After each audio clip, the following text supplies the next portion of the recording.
যাই হোক, আজকে বিগত 10 বছর পরে আমার বাবা আমার কাপড় কিনে দিতেছে।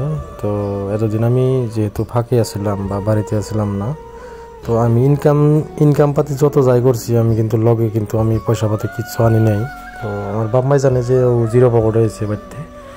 তো যার জন্য যত কাপড় জোপড় যত খরচ আছে A to Z খরচ আমার বাবাই করতেছে।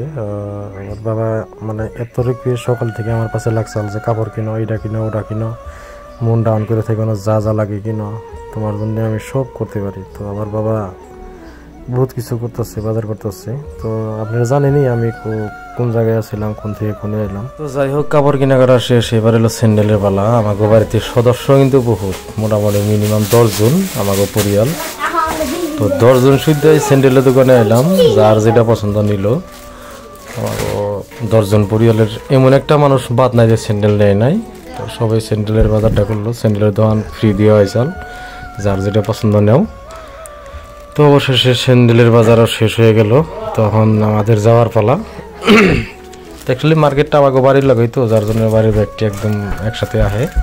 তো দোকানটাও আমাকে বাড়ি বলেই আমাকে বিনির দোকান, যার জন্য অন্য দোকানে কেউ যাওয়া হয় না, ডাইরেক্ট মানে এই দোকান থেকে সব কিছু নেওয়া হয়। তো আজকের মতো ব্লগটা এই পর্যন্তই। আগামীকাল দেখা যাক যদি কোনো ব্লগ হয়, তেমন নামও। সবাই ভালো থাকবেন, সুস্থ থাকবেন, আর সবাইরে আমার তরফ থেকে ঈদের শুভেচ্ছা রইল। নামাজ টামাজ পড়ে আমাদের বাড়িতে দাওয়াত নেবেন ইনশাআল্লাহ। খুদা হাফেজ। জয় আই অসম।